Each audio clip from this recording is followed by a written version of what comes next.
Bom dia, boa tarde, boa noite, dependendo do horário que você está assistindo essa aula.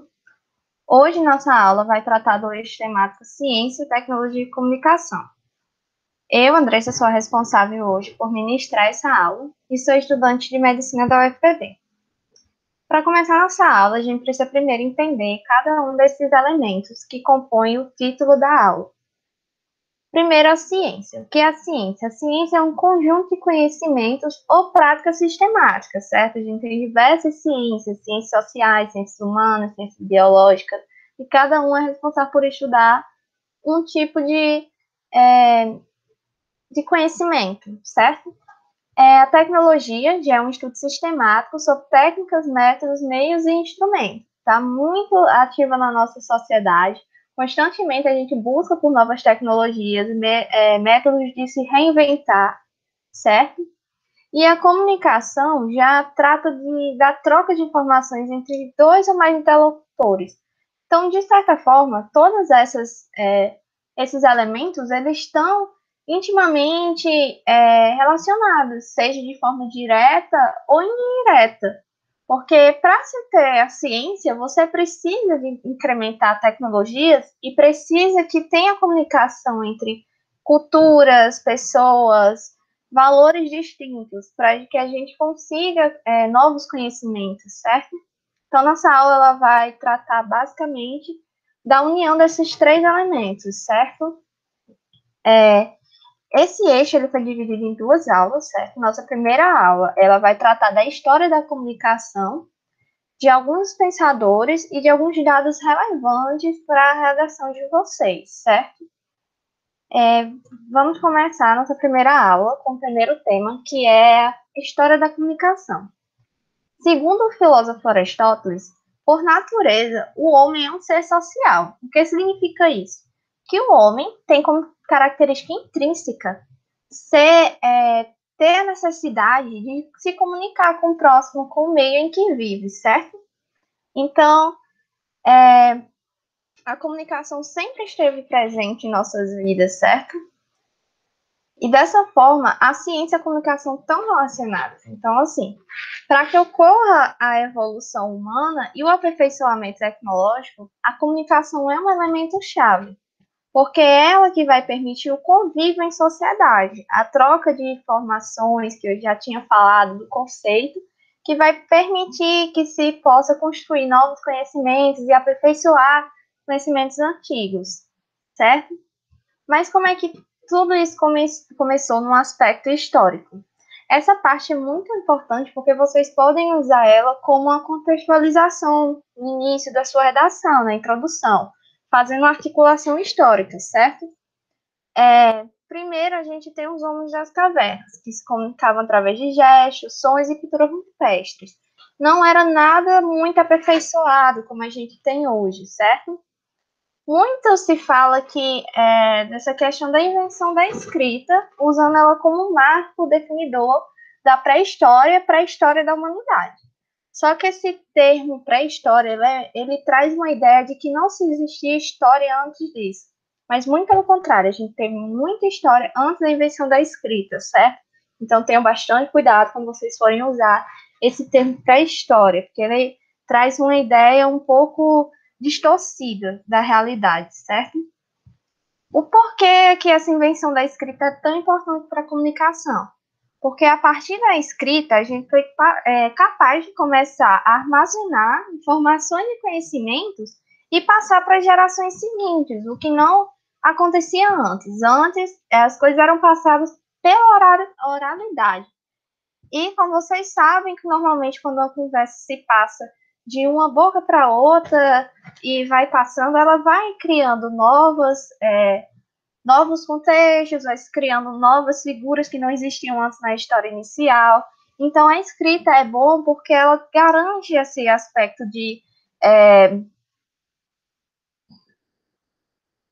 como posso dizer, ela garante que aquela coisa realmente está da forma que a sociedade quis transmitir, certo? Trazendo assim a questão da ciência. A gente teve as revoluções industriais, que foram as que transformaram as indústrias e toda a questão do capitalismo, do comércio, certo? Por que ela é importante para a comunicação? Como vocês devem saber, a Revolução Industrial ela trouxe uma modificação para a estrutura da sociedade, para a sua organização, em que as pessoas antes viviam mais isoladas, a questão do feudalismo, e elas vieram mais para a sociedade, para o meio urbano, se construiu um meio urbano. Teve uma saída, um êxodo do campo para os meios urbanos, certo? O que isso trouxe? Isso causou que a sociedade ela ficasse mais próxima, certo? Então, para isso, a partir disso, foi possível começar a estabelecer vínculos dentro dessas sociedades, possibilitando que se fosse compartilhado valores, ideias, toda essa questão, certo? Além disso, por que constantemente a gente busca melhorar a comunicação, garantir que se tem uma comunicação adequada entre um ponto A e um ponto B? Tudo isso tem uma questão fundamentada ainda nessa Revolução Industrial. Lembra que a Revolução Industrial introduziu o capitalismo, certo? Que é um sistema que tem a visão do lucro, que ele quer que se tenha o lucro. Para obter esse lucro, a gente precisa do quê? A gente precisa ter mercado, a gente precisa ter comércio. Tendo comunicação, a gente pode buscar novos comércios, novos acordos econômicos que vão facilitar essa rede capitalista, certo? E, além disso, tem a questão da ampliação do mercado consumidor. Porque o que acontece? Se você tem uma comunicação direta entre o meio A e o meio B, vai ser mais fácil desses meios discutirem coisas em comum e criarem uma padronização do mercado, certo? Vai ser mais fácil você atingir, porque aqueles meios eles vão estar em comunicação, eles vão discutir coisas, os valores dele. E, de certa forma, quando você interage muito com uma coisa, você acaba trazendo aspectos dessa coisa para você. Então, assim, é uma forma de se obter uma padronização, formar uma cultura de valorização única, certo? Por exemplo, marcas de celulares, por exemplo. A Xiaomi era conhecida só na China. Por meio das redes de comunicação, foi se descobrindo Xiaomi e hoje em dia muita gente usa, certo? Esse é um exemplo da ampliação do mercado causada pela comunicação. É uma coisa que estava do outro lado do mundo. Como é que a gente ia saber tão rápido? A partir desses avanços, desse aperfeiçoamento tecnológico que permitiu que a gente tivesse uma comunicação melhor, certo? Um aspecto muito relevante é que a gente sempre teve booms na questão de produção científica e melhoras na comunicação em períodos que eram de conflitos mundiais, certo? As guerras mundiais são grandes exemplos de evoluções que a gente teve na ciência e na comunicação. A corrida espacial, a necessidade de se investir muito em ciência para que as nações pudessem se afirmar diante das outras, certo? Como teve na Guerra Fria. São exemplos muito bons que vocês, novamente, podem usar como contextualização da redação de vocês. Aqui tem uma imagem bastante interessante que eu achei, que trata da evolução dos meios de comunicação. A gente vê que a comunicação ela começa lá dos homens da caverna, com as pinturas rupestres, e aí já evolui para o jornal, para o telefone, para o telégrafo, o rádio, a televisão, o celular, a internet. E é importante ressaltar que, principalmente, o rádio, a televisão e o cinema foram três elementos que eram de comunicação, criados para um meio de comunicação, que permitiram que se criasse vínculos nas sociedades novas criadas a partir das revoluções industriais, certo? Aqui a gente tem uma charge bem interessante que apresenta, semelhante a outra, uma espécie de desenvolvimento da comunicação. A gente tem a primeira palavra escrita, a tipografia móvel, a publicação em massa, o e-mail e o Twitter. Você vê que esse último elemento ele está bem parecido com o Homem da Caverna. E aí a gente traz uma reflexão, certo? A gente está evoluindo ao longo do tempo com os aparelhos de comunicação e tudo mais. Mas o que a gente está será que a gente também está evoluindo junto com isso? Será que nossa capacidade crítica, ela também está crescendo a partir dessa melhora da comunicação que a gente tem? Né? É um ponto relevante. Outra coisa que a gente vê muito é a transformação das vivências, certo? Por exemplo, as crianças antigamente, assim, no meu tempo mesmo, as crianças viviam correndo, brincando. Hoje em dia a gente vê mais o quê? Criança sentada, jogando, todo mundo ali junto jogando, não tem mais aquela correria. Então, assim, é uma questão, essa evolução da comunicação também influencia na questão da mudança de comportamentos da sociedade, certo, gente? Bom, aqui a gente tem alguns conceitos importantes que trazem junto essa evolução da comunicação. Com a comunicação evoluindo, a gente tem uma redução do tempo e do espaço. Por exemplo, uma informação que levaria 3 meses para chegar em um certo país do outro lado do oceano, hoje em dia, em milésimos de segundo, essa informação chega, sabe? Nesse contexto que a gente está vivendo mesmo da Covid-19, certo? Essa informação iria demorar muito tempo para chegar aqui, sabe? Ia demorar bastante até a gente ter todo esse equipamento, se preparar. A gente não ia ter como se preparar, na verdade, porque essa informação ia chegar junto com o vírus, certo? Também tem a questão do espaço, que a gente fica mais próximo. Tem, por exemplo, existem muitas aulas online hoje que você tem aula de uma universidade de outro continente, e as pessoas comunicam como se estivessem ali juntas, no mesmo ambiente, sabe?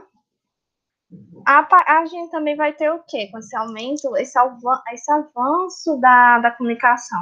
E vai ter uma velocidade maior e um número maior de informações que vão ser passadas para as pessoas, sabe? E isso vai causar o quê? A globalização. A globalização é um processo de aprofundamento das relações econômicas, culturais, sociais entre os diversos povos do mundo. E aí a gente vai ter alguns pensadores que vão debater sobre essas questões que eu estou falando agora, certo? Vamos começar a falar de alguns pensadores que podem ser usados nas redações de vocês. Primeiro, a gente tem Zygmunt Bauman. Ele é muito conhecido porque ele defende a questão da liquidez das relações modernas. O que é isso? Ele diz que hoje em dia as pessoas elas não buscam formar mais laços. Elas vivem apenas pelo presente momento, sem se preocupar com compromisso, sem se fixar. Igual ele diz nessa frase dele. O eixo da estratégia de vida pós-moderna não é fazer identidade deter-se, mas evitar que se fixe.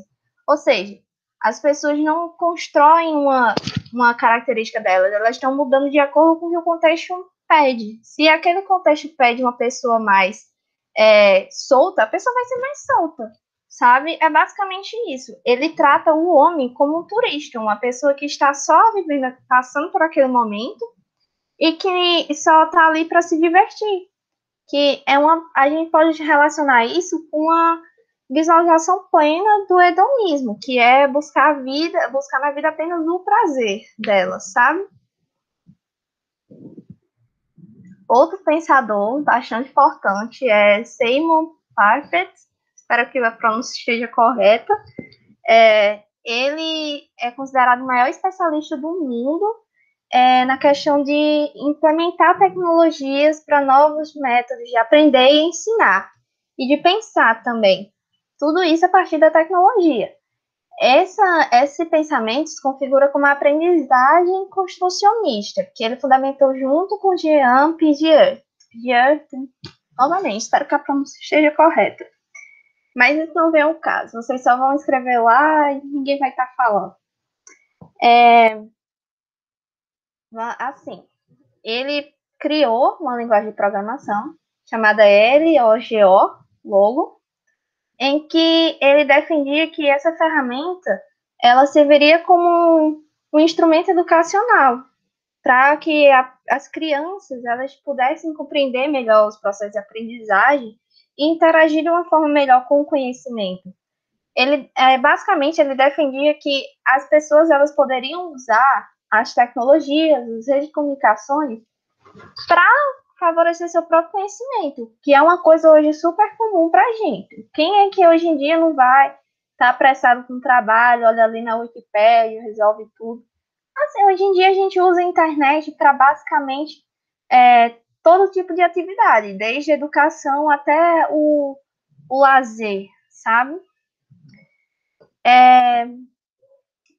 Sim, tem a questão também de ele defender, ele defendeu bastante, inclusive tem vários textos que falam de interação das coisas que ele defendia com as coisas que Paulo Freire defendia, certo?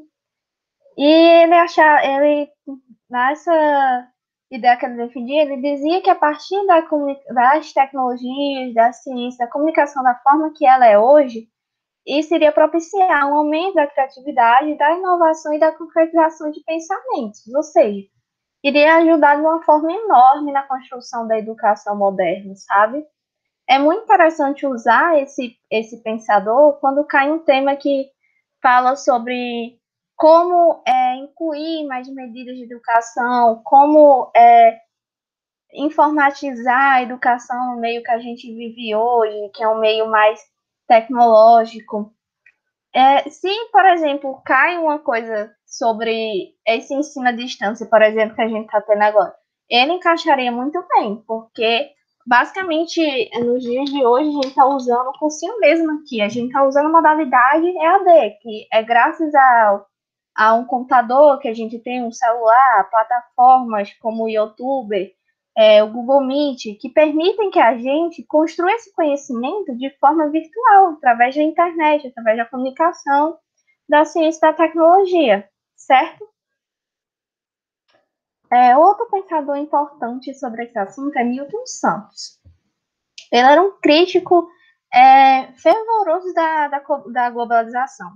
Para ele, a globalização ela se encaixa num papel de processo mutável e que ele precisa mudar o processo que está hoje em dia, porque, segundo ele, o processo que se encontra hoje é um processo negativo, um processo que exclui, certo? Ele diz que a globalização ela pode ser benéfica desde que ela mude, que ela não seja da forma que está sendo hoje, certo? Ele fala muito que esse processo ele permite uma homogeneização da cultura e dos valores. Ou seja, o que é isso? É essa questão da troca cultural que a gente tem hoje, a troca de valores, de conhecimentos. Tudo isso faz com que a gente crie uma cultura, certo? Só que uma questão que eu levanto para vocês será que a gente está permitindo se homogeneizar mesmo? Ou a gente está colocando uma cultura acima da outra? Por exemplo, será que a questão da cultura ocidental, ela não está se sobressaindo muito à cultura oriental? Imagine, por exemplo, a questão das grandes empresas que tem dos Estados Unidos, de marcas muito famosas, por exemplo, McDonald's. McDonald's se espalhou rapidamente pelo mundo. Mas será que a gente está incluindo da forma certa as culturas e os valores desses outros tantos, ou a gente está impondo uma cultura sobre a outra? É uma coisa assim, pensar também quando vocês estiverem escrevendo o texto de vocês. Nunca fiquem apenas na superficialidade do tema. Se permitam refletir, certo? Tenham na cabeça aquele tempo, assim, que as pessoas normalmente estipulam de 1 hora e meia, dá para você pensar de uma forma mais crítica, que é justamente o que a banca pede, certo? Outra coisa importante que Milton Santos defendia é a importância dos espaços. Para ele, você pode compreender toda uma população a partir do espaço que ela mora, do meio que ela vive, de tudo que constitui aquele espaço, os elementos que constituem, sabe? Assim a gente pode conhecer o caráter social daquele campo, sabe?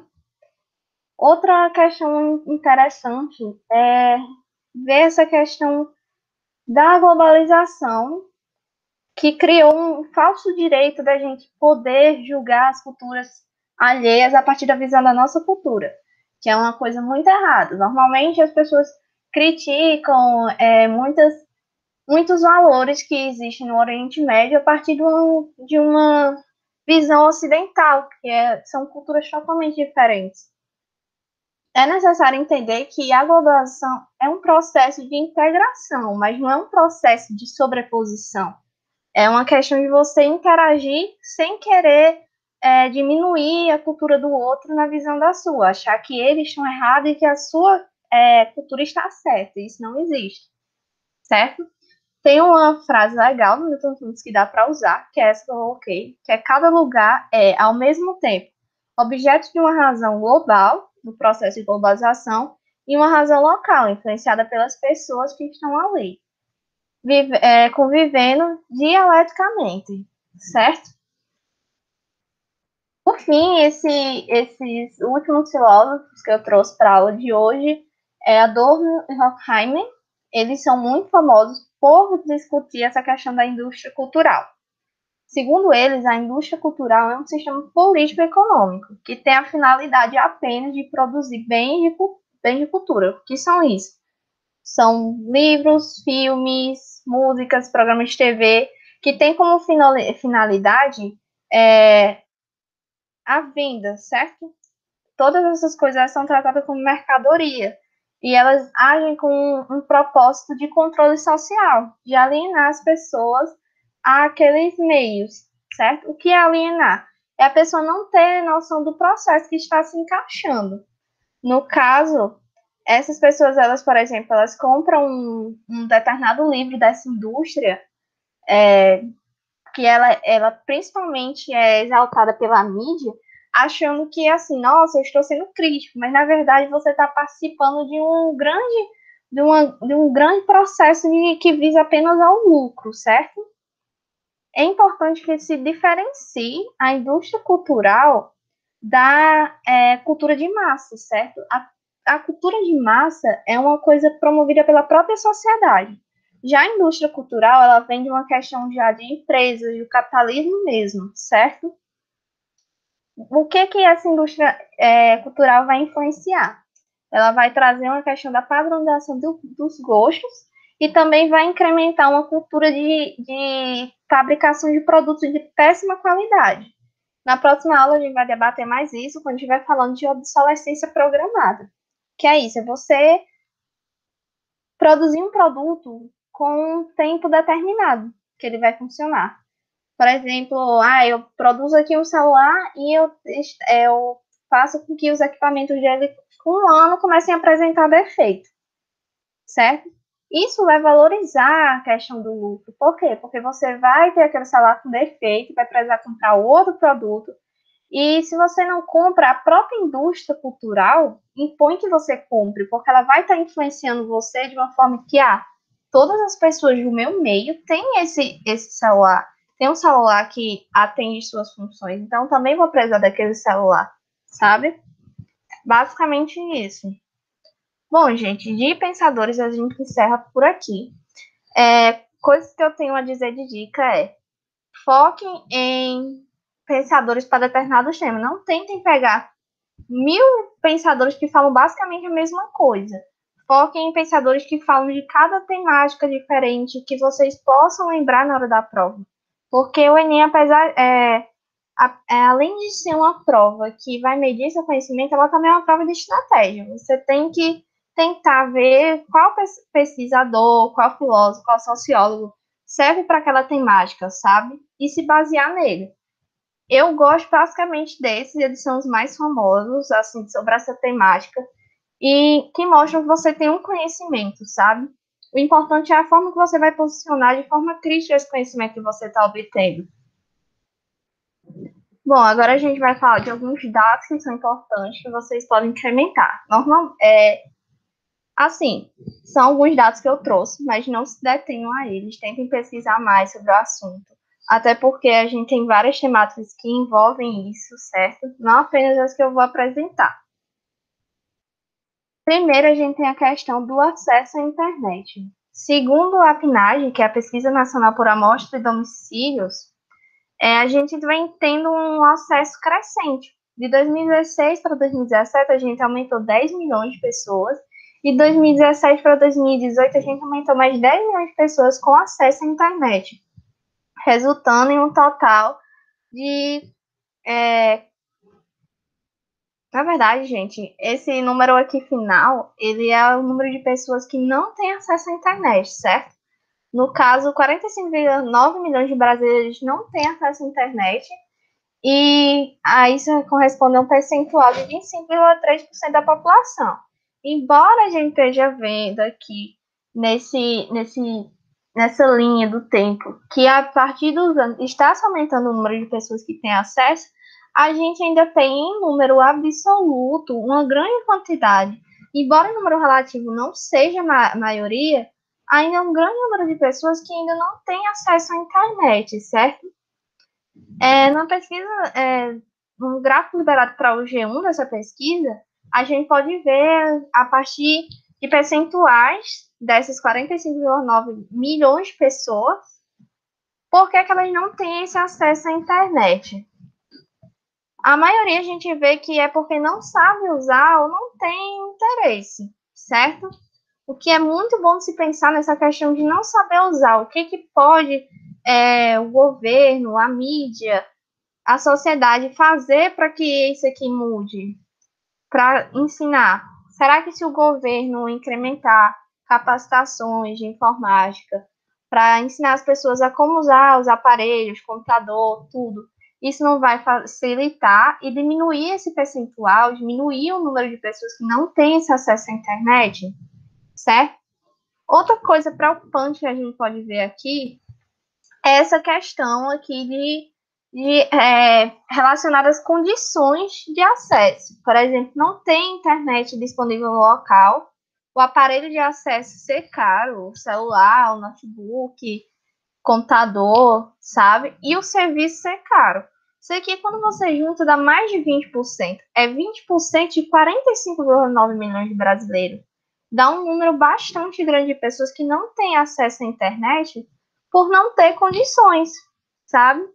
E aí a gente pode pensar, será que tem uma relação também com a desigualdade social, sabe? Sempre que vocês verem informações em site, tem que refletir em relação com outras coisas que poderiam encaixar na redação de vocês, certo? Vamos para o próximo tópico, então. O próximo tópico é sobre as fake news, as famosas notícias falsas, e a gente constantemente tem que lutar com elas. Atualmente, a gente tem muita notícia falsa circulando devido ao contexto de Covid. É um tema que já caiu, de certa forma, no Enem, mas nada impede que ele volte com outra face, outra temática. É um assunto que já foi tratado, mas pode abranger diversas temáticas, e é bom que se tenha um conhecimento acerca disso. Segundo o Laboratório de Cibersegurança da PSAFE, PSAFE, que é um programa, né, de detecção de fake news, também é um antivírus, se não me engano. Em 2018, ele constatou que havia mais de 4,5 milhões de casos, certo? De notícias falsas sendo compartilhadas. E esse ano 2018 foi um ano eleitoral, certo? Só que eu acho problemático citar esse dado particularmente na redação, porque ainda há uma discussão toda sobre essa questão das fake news e o ano eleitoral. Se forem citar, não citem essa parte do ano eleitoral, certo? Citem que há um grande número de informações que em 2018 se teve mais de 4,5 milhões de casos, de acordo com o Laboratório de Cibersegurança, certo? Desse programa. Outro dado importante foi o liberado pelo IBGE. Até aproveitar para dar outra dica, quando vocês estiverem escrevendo a redação de vocês, prestem atenção nessas siglas, certo? Embora seja uma sigla muito conhecida, é importante que você coloque o nome por completo e aí coloque entre parênteses a sigla, sabe? Porque é até um probleminha falha, às vezes. Às vezes você acha que IBGE tudo bem, mas, por exemplo, você vê aquela PNAD que eu mostrei agora há pouco. Será que todo mundo vai saber o que é aquilo? Certo? Tem que deixar seu texto mais completo possível. Continuando. Segundo o IBGE, 95,7% dos brasileiros que têm acesso à internet usam para enviar ou receber mensagem de texto, mensagem de voz e imagem. Porque a gente sabe que essas 3 ferramentas são as ferramentas, assim, são os elementos fatais para divulgação de fake news, certo? É a forma que mais se divulga fake news. Ou seja, a gente tem que um grande percentual de pessoas que usam a internet para isso. Será que isso também não vai estar relacionado com um grande número de informações falsas que são compartilhadas? Certo? Vamos para o próximo tópico, que é o uso de celular. Segundo a PNAD, Pesquisa Nacional por Amostra de Homicídios, entre 2017 e 2018, teve um aumento aí de 1%, mais de 1%, de 97 para 98,1% de pessoas com acesso à internet pelo celular. Ou seja, o principal meio que as pessoas têm acesso à internet atualmente é a partir do uso do smartphone, do celular, certo? E aí foi constatado que 79,3% dos brasileiros que têm acesso à internet têm a posse do celular, certo?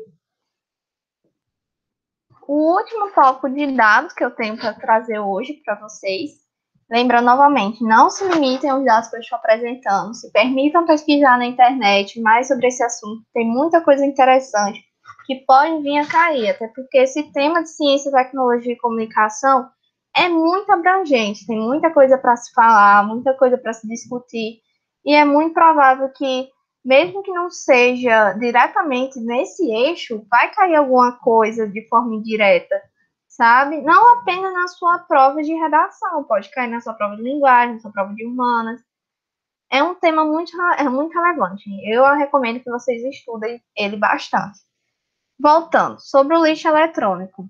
Segundo a Plataforma para a Aceleração da Economia Circular e a Coalizão das Nações Unidas sobre Lixo Eletrônico, se a gente não mudar nossos métodos, nossas formas de eliminar o lixo eletrônico, até 2050 a gente vai estar produzindo cerca de 120 milhões de toneladas ao ano de lixo, sabe? E isso é um número muito grande de lixo que está sendo liberado aí no mundo, certo? E aí você tem que pensar, o que pode se fazer? Já pensou se cai na redação um tema desse? Que aí vai ter uma relevância grande? O que pode ser feito para mudar isso? Será que se implementar medidas de reutilização desse lixo, por exemplo, de que empresas recolham peças para transformá-las novamente em algo útil, ou que se crie programas sociais para que esse lixo seja reciclado para outra construção de outros equipamentos, para artesanato. Será que isso não vai resolver um pouco dessa situação? Não vai remediar, evitar que se chegue a essa situação em 2050? É um tópico interessante para se pensar. A próxima aula a gente vai debater mais os temas e ver como é que isso acontece, certo? No caso, nossa aula 2, que a gente vai tratar as dúvidas da aula 1 que ficaram, discutir temas e mais dicas de como organizar seu texto. Então, hoje a gente finaliza nossa aula de redação. Espero que vocês tenham aproveitado e tirado conhecimentos para que vocês possam fazer uma redação excelente. E boa sorte e até a próxima aula, galerinha.